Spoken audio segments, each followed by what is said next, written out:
Hi all, welcome back to my channel. അപ്പോൾ നമ്മളിന്ന് നോക്കാൻ പോകുന്നത് 3ാം ക്ലാസ്സിലെ മലയാളം ആദ്യത്തെ പാഠം കനകച്ചിലങ്കയിൽ വരുന്ന അവസാന ഭാഗമായ പടയുടെ കെടുതി ആണ്. അപ്പോൾ അതിന് മുന്നേയുള്ള ഭാഗമായ നിറങ്ങളുടെ നൃത്തം, കഥകളിയെക്കുറിച്ചും പടയണിയെക്കുറിച്ചും അവയുടെ മുഖത്തെഴുത്ത്, ചമയങ്ങൾ, വാദ്യോപകരണങ്ങൾ, പാട്ടുകൾ, അതിനെക്കുറിച്ചും എല്ലാം നമ്മൾ പറഞ്ഞു കഴിഞ്ഞു. ക്ലാസ്സുകൾ കാണാൻ താല്പര്യമുള്ളവർ ചാനൽ വിസിറ്റ് ചെയ്ത് ക്ലാസ്സുകൾ കാണേണ്ടതാണ്. ഒപ്പം സബ്സ്ക്രൈബ് ചെയ്യാനും ലൈക്ക് ചെയ്യാനും ഷെയർ ചെയ്യാനും മറക്കില്ലല്ലോ. നമുക്ക് നോക്കിയാലോ. മിക്ക കലാരൂപങ്ങളുടെയും അവതരണത്തോടൊപ്പം ചില പാട്ടുകൾ പിന്നണിയിലുണ്ടാവും. പാട്ടുപാടി അവതരിപ്പിക്കുന്ന കലാരൂപങ്ങളിലൊന്നാണ് തുള്ളൽ. അപ്പോൾ താഴെ തന്നിരിക്കുന്ന ചിത്രം എന്താണ്? ഓട്ടൻതുള്ളലിന്റെ ചിത്രമാണ്. അപ്പോൾ പാട്ടുപാടി അവതരിപ്പിക്കുന്ന ഒരു കലാരൂപമാണ് തുള്ളൽ. തുള്ളൽ പാട്ടുകൾ നല്ല കവിതകളുമാണ്. ഈ തുള്ളൽ പാട്ട് താളത്തിൽ ചൊല്ലൂ എന്ന് പറഞ്ഞിട്ടുണ്ട്. അവിടെ ഒരു തുള്ളൽ പാട്ട് തന്നിട്ടുണ്ട്. ആരുടെ തുള്ളൽ പാട്ടാണ്? കുഞ്ചൻ നമ്പ്യാരുടെ പ്രദോഷമാഹാത്മ്യം തുള്ളലിൽ നിന്നെടുത്ത ഭാഗമാണ് ഇവിടെ തന്നിരിക്കുന്നത്. നമുക്ക് വായിച്ചു നോക്കിയാലോ. പടയുടെ കെടുതി. ഇട്ടിപ്പെണ്ണിനു കട്ടില് പോയി, നെട്ടിപ്പെണ്ണിനു പെട്ടികൾ പോയി, കണ്ടച്ചാരുടെ മുണ്ടും പോയി, ചെണ്ടക്കാരുടെ ചെണ്ടകൾ പോയി, കേളച്ചാരുടെ വാളും പോയി, കാളൻ നായുടെ ചങ്ങല പോയി, ചിരി കണ്ടച്ചാർ പടയിൽ ചാടി ചുരുക കളഞ്ഞേ ചോടിപ്പോന്നു, കോന്തിച്ചേട്ടന് കുന്തം പോയി, കോന്തിക്കവനുടെ കൊടുവാൾ പോയി, ചേമ്പ് കിളച്ച് നടുമ്പോൾ നമ്മുടെ ചങ്ങാതിക്കൊരു തൂമ്പാ പോയി എന്നെല്ലാം ചില ദൂഷണവാക്കുകൾ പിന്നെ കേൾക്കാം പടപിരിയുമ്പോൾ അപ്പോൾ ഇതെന്തിനെ കുറിച്ചാണ് പറയുന്നത്? യുദ്ധം ഉണ്ടായാൽ പലർക്കും പലതും നഷ്ടപ്പെടുമല്ലേ. അപ്പോൾ യുദ്ധം കഴിഞ്ഞിട്ടുള്ള നഷ്ടങ്ങളെ കുറിച്ചാണ് ഈ കവിതയിൽ പറഞ്ഞിരിക്കുന്നത്.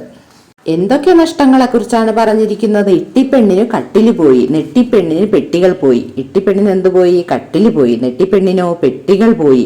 കണ്ടച്ചാർക്ക് മുണ്ടുപോയി. ചെണ്ടക്കാർക്ക് ചെണ്ടകൾ പോയി. കേളച്ചാർക്കോ? കേളച്ചാരുടെ വാള് പോയി. കാളന്നായുടെ കെട്ടിയിട്ടിരുന്ന കാളന്നായുടെ ചങ്ങല പോയി. ചിരി കണ്ടച്ചാർ പടയിൽ ചാടിയിട്ട് എന്ത് ചെയ്തു? ചുരുക കളഞ്ഞിട്ട് ഓടിപ്പോയി.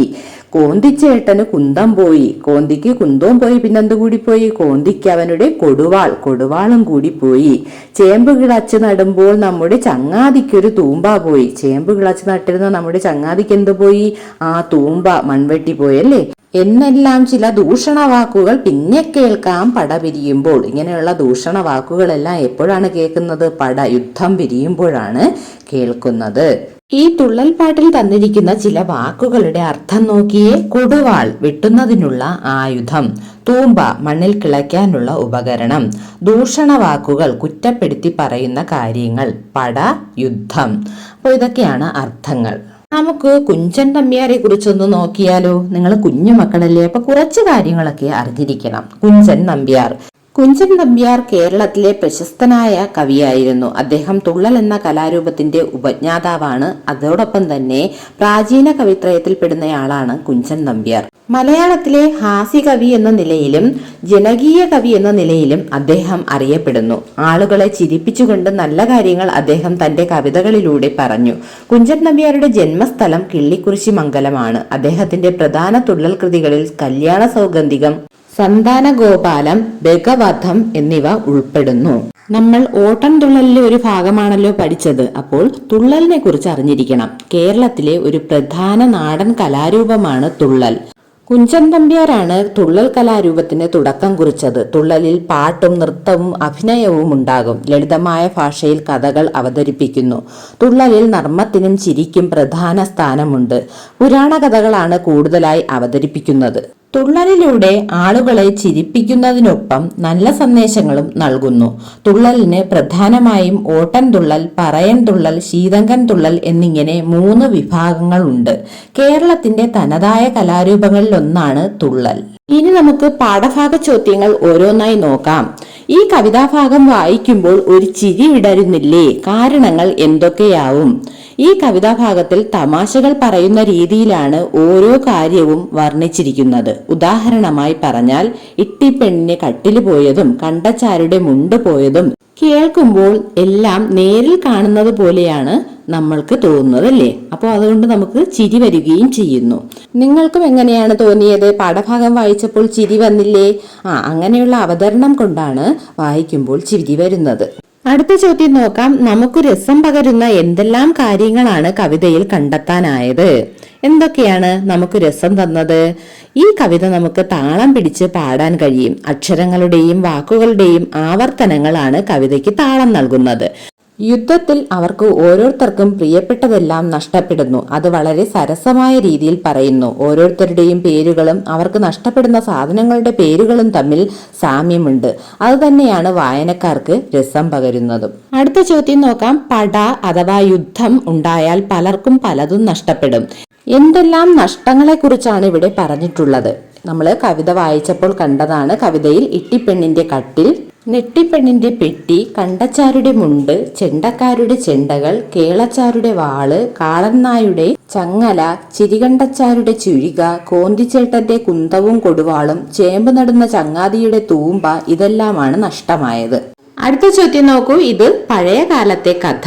ഇക്കാലത്താണ് യുദ്ധമുണ്ടാവുന്നതെങ്കിലോ നമുക്ക് എന്തെല്ലാം നഷ്ടപ്പെടാനിടയുണ്ട്? എഴുതി നോക്കൂ. അവയെ ഒരു തുള്ളൽ പാട്ടിന്റെ രീതിയിലാക്കി മാറ്റൂ എന്ന് പറഞ്ഞിട്ടുണ്ട്. യുദ്ധം നടക്കുന്നത് ഇപ്പോഴാണെങ്കിൽ നമുക്ക് എന്തെല്ലാം നഷ്ടപ്പെടാം?